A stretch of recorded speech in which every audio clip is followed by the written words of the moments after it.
I woke up alone that morning, which wasn't totally unusual, but it felt wrong.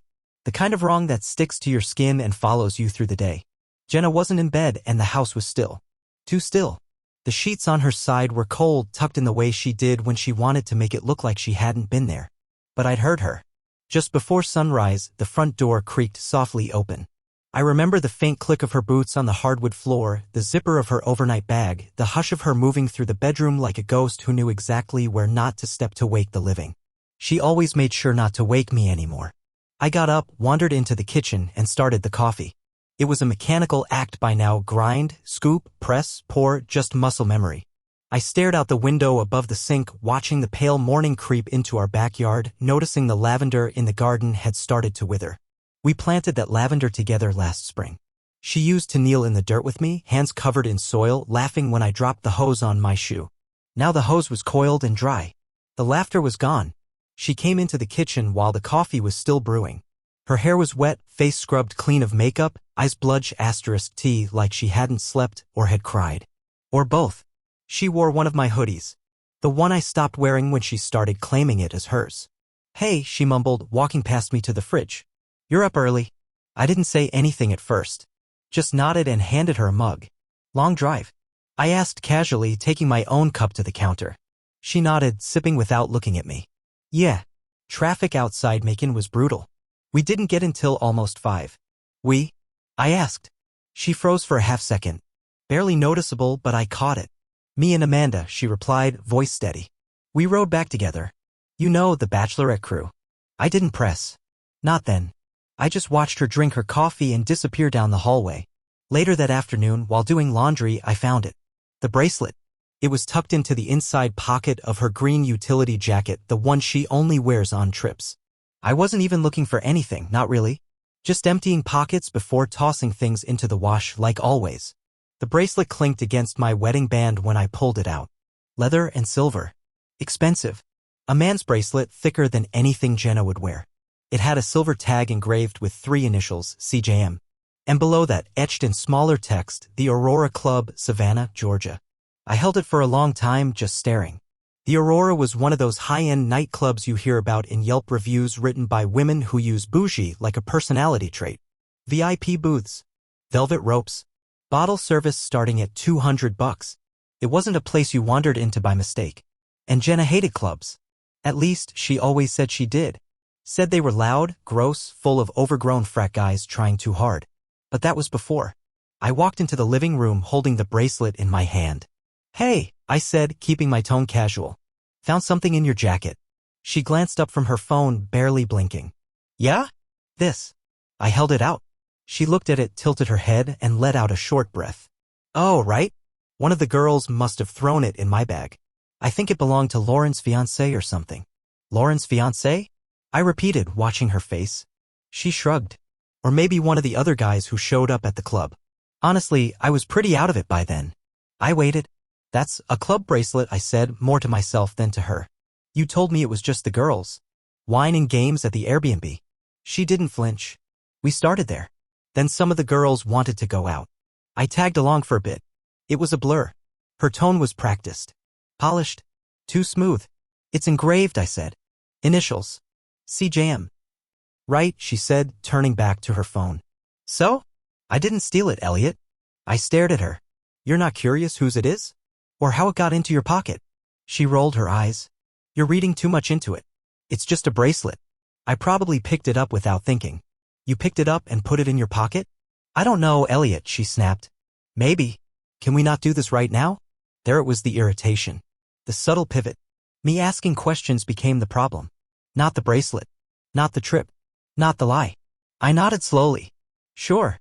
But the bracelet didn't leave my hand for a while. I sat down with it later, turning it over and over. Something about it gnawed at me. Not just the object itself, but what it represented. It wasn't the first time something felt off. Not really. But it was the first time the doubt became something solid. And the way she looked at me, cool, annoyed, unmoved, that was the part one couldn't shake. No embarrassment. No guilt. Just that weary, bored indifference. Like I was being dramatic. Like I was inconveniencing her by caring. That night, I lay in bed while she scrolled through Instagram beside me, laughing at videos, commenting in group chats. She didn't ask how my day was. Didn't say goodnight? Just turned off the lamp on her side and rolled away. The bracelet sat in my nightstand drawer, wrapped in a napkin. I wasn't ready to throw it away. Not yet. Because deep down I knew this wasn't about a bracelet. It was the beginning of something I couldn't ignore anymore. After that morning, something shifted. It wasn't just the bracelet, though that was the crack that let everything else spill through. Once the seed of doubt took root, it started threading through my memory, rearranging moments I had brushed aside, twisting them into something uglier. Something closer to the truth I hadn't wanted to admit. I couldn't unsee it anymore. The evidence wasn't dramatic, not like a lipstick on a collar or a hotel receipt crumpled in her purse. It was slower, more insidious. Jenna had changed. At first, it was subtle. A missed dinner here, a sudden work event there. A happy hour that turned into a late night with no explanation beyond, sorry, things got crazy. But when I looked back, it became a pattern. A rhythm. And it was always one way, me waiting, her slipping further out of reach. She stopped leaving her phone around the house. That alone might not have meant much, except she'd never been protective over it before. Now it was always face down, even on the nightstand, and she took it with her to the bathroom, to the laundry room, even to the patio. She changed the lock screen to something generic, an image of the ocean, and added a 6-digit passcode.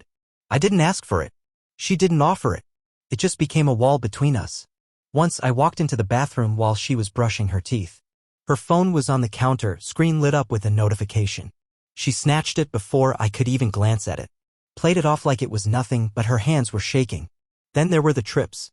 She suddenly had all these reasons to be gone. Bachelorette parties, team-building retreats, out-of-town client dinners. Always last minute, always rushed. I remember asking her once, when did this come up? And she waved it off, saying it was short notice, that she didn't want to stress me out. Stress me out? Like hiding things from me was a kindness. One night, she came home smelling different. It wasn't her usual perfume, lavender and sandalwood, but something sharper, masculine. A cologne I didn't recognize. I asked about it and she laughed. Probably hugged someone goodbye. You know how scents stick. Then she walked past me, humming, not even giving me a chance to respond. Another time, she left for a weekend trip with her old college roommate, Liz. Said they were staying at a cabin upstate. When she got back, her suitcase was still half-packed. I was putting away her laundry when I found it, lingerie tucked into a side pocket. Black lace, delicate, clearly worn. But the tag was still attached, hanging by a single thread. Why is this still in here? I asked, holding it up. She looked at it, blinked, and shrugged. Oh, that? I bought it for Liz as a joke. You know, like a gag gift. Forgot to give it to her. A gag gift. Used lingerie. The lie was so thin it made me dizzy. But I nodded anyway. That was the thing, she was feeding me these half-hearted explanations, and I kept pretending to believe them. Not because I was convinced, but because I wasn't ready to admit what they meant. Her mood had shifted too. Cold, clinical. She used to ask about my day, used to tease me, used to reach for my hand while we watched TV. Now, she barely looked up from her phone. When we did talk, her tone was clipped, like I was a coworker she was forced to make small talk with. She started picking fights. Little things. Why didn't I take more risks? Why was I always home? Why didn't I want to travel, try new things, be more spontaneous? It wasn't just criticism, it was distance. She was building a case. Justifying something in her own mind, chipping away at the life we'd built by turning it into a cage. You're too comfortable, she said once when I suggested we have a weekend in. I feel like I'm suffocating. I stared at her. Suffocating?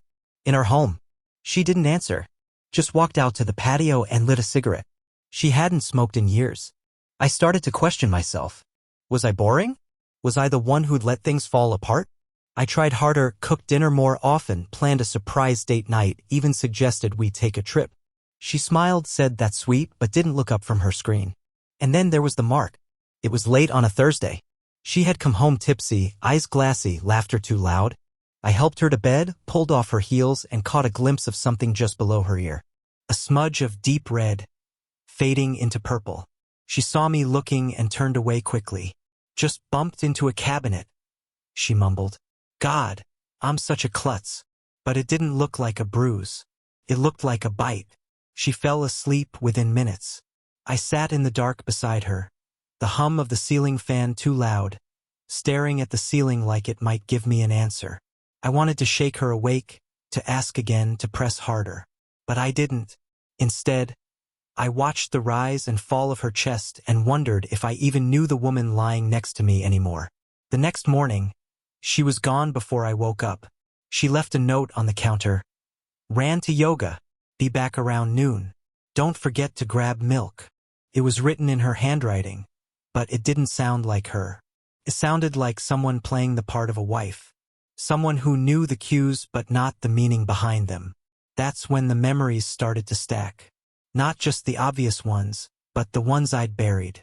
Her phone lighting up late at night. A new password on her laptop.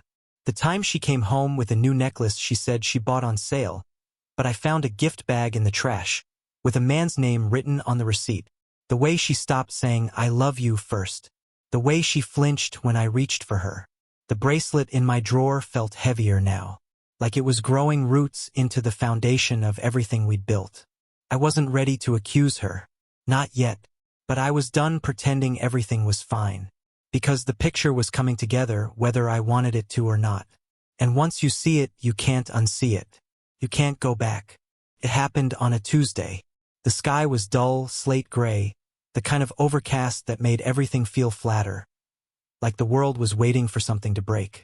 I was driving back from a client meeting just off I-95. I needed gas, and there was this little station with a diner and a strip of rundown motels tucked behind it. I pulled in without thinking, just needing to stretch my legs and clear my head. That's when I saw her car. Jenna's Subaru. I recognized the dent on the rear fender and the faded bumper sticker that read "Keep Nature Wild."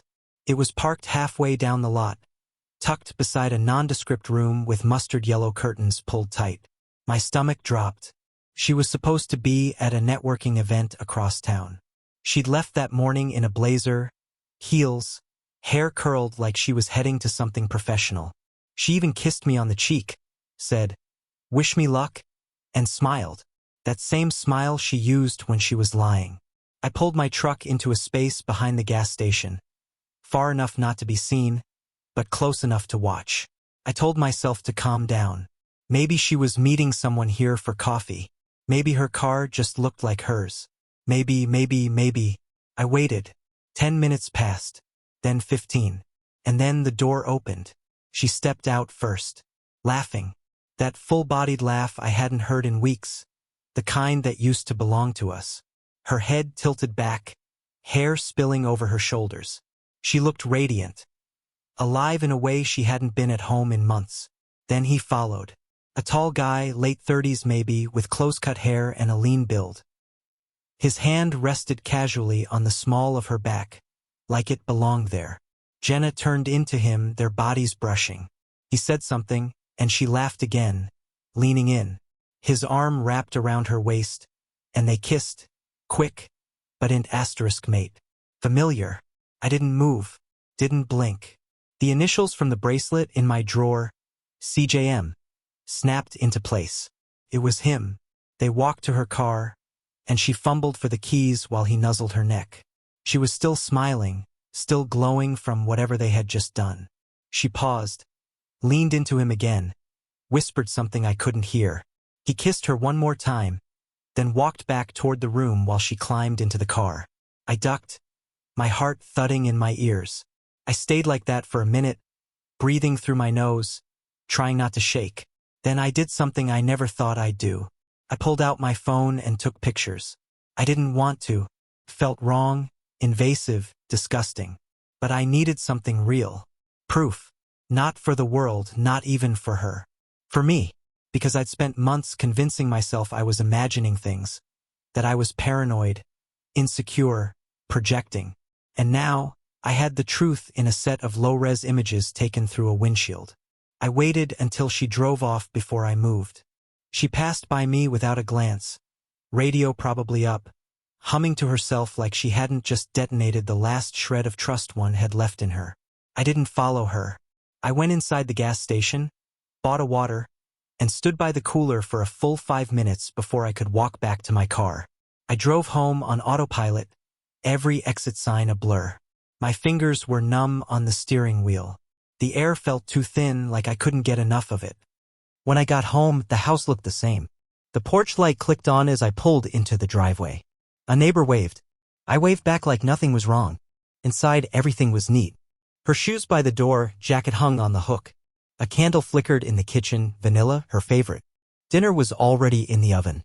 She was cooking. Of course she was. She greeted me with a kiss, smiling, apron on, hair in a messy bun. Hey babe. I thought I'd surprise you. Your favorite baked ziti. I just nodded, numb. She talked about her networking event, how exhausting it had been, how she might skip the next one. I sat across from her, listening to the lies roll off her tongue like they belonged there. She wasn't nervous. She wasn't guilty. She didn't even stutter. I watched her hands as she served the food. No shaking. No hesitation. I wanted to scream. To throw the plate. To ask her why? But I didn't. I asked about her day. I smiled at the right moments. I cleared my plate. I said thank you and kissed her goodnight like we were fine. When she went to shower, I walked into the bedroom. Her overnight bag from the weekend was still half unpacked. I opened it slowly. At the bottom was a silk robe I'd never seen before. Berg *NY. Still faintly scented with something musky and sweet, definitely not hers. And definitely not mine.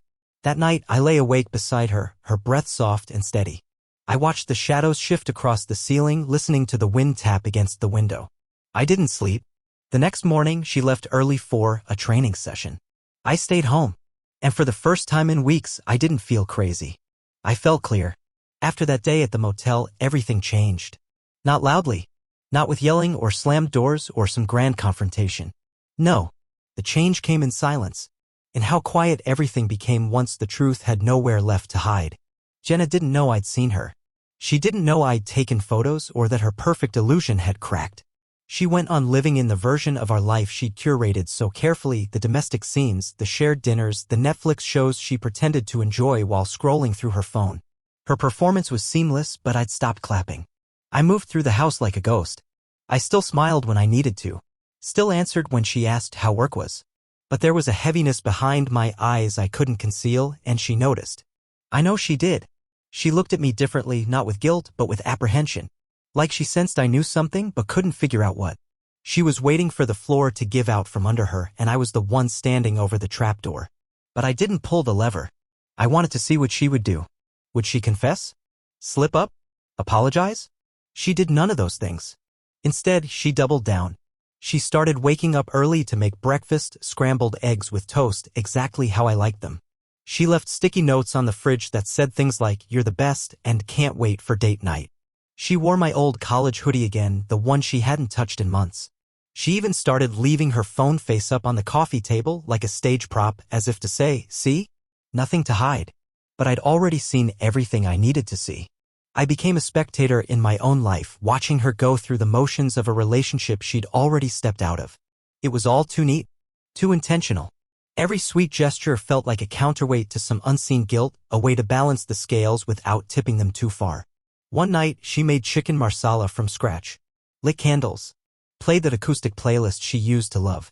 She even wore the earrings I gave her for our second anniversary. I watched her move around the kitchen, plating the food like it was a dinner party, not just the two of us.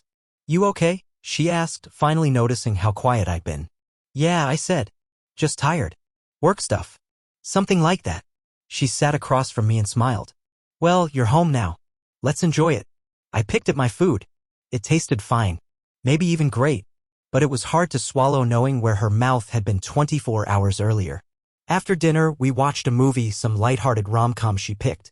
She curled up next to me on the couch, her head on my shoulder, her hand resting on my chest like we were still the couple who used to fall asleep halfway through whatever we were watching. But her touch didn't feel comforting anymore. It felt performative. Like she was trying to remember what an asterisk Macy used to feel like, hoping I'd fill in the rest. I didn't move. I didn't hold her closer. I didn't push her away either. She noticed. The next morning, she was already up when I came downstairs. She was scrubbing the kitchen counter like it had offended her, her movements sharp and fast. I poured myself coffee and leaned against the fridge, watching her. "You didn't sleep much last night," she said without looking at me. "Neither did you," I replied. Silence. She kept scrubbing. "Is something wrong?" she asked, turning to face me. I shrugged. "You tell me." She tilted her head, narrowing her eyes slightly. "You've been distant. So have you." "No, I haven't," she snapped. "I've been trying. I've been making an effort." "Yeah," I said quietly. "You have." Too hard, I wanted to add. Too perfectly. like someone rehearsing a role she never expected to play again. Her expression softened, just for a second. Elliot, if something's bothering you, we should talk about it. But I didn't want to talk. I didn't want to give her the satisfaction of confession by invitation. I wanted her to tell the truth on her own. To sit down, look me in the eye, and say, I cheated on you. But she didn't. So I nodded. You're right. Maybe we should talk. When? She asked. Soon. And we left it at that. The house became a quiet battleground. No yelling, no accusations. Just a cold war of silences and unspoken truths. We were both pretending for different reasons. She to avoid the fallout. Me to witness how long she could lie to my face without flinching. Some nights I slept in the guest room, blaming work stress. Other nights, I stayed out late, driving with no destination, letting the silence of the road be louder than the silence at home. One night, I found myself parked outside the Aurora Club, the same one etched on that bracelet. The neon sign buzzed softly above the entrance, casting a pink glow on the wet pavement. People lined up outside, laughing, smoking, oblivious to the wreckage that had started here for me. I didn't go in, just sat in my truck, watching, trying to imagine her there, dancing with him, laughing the way she used to laugh with me. I imagined the way he must have touched her. The small of her back, her hips, the nape of her neck, and how she must have let him. Eagerly, maybe even gratefully. That night, I drove home and stood at the foot of our bed, watching her sleep. Her face was peaceful, lips slightly parted, arm draped across my pillow. I used to find comfort in that sight. Now it just looked like someone else's life. I wanted to wake her up and scream, "How dare you smile in your sleep when I'm wide awake with rage?" But I didn't.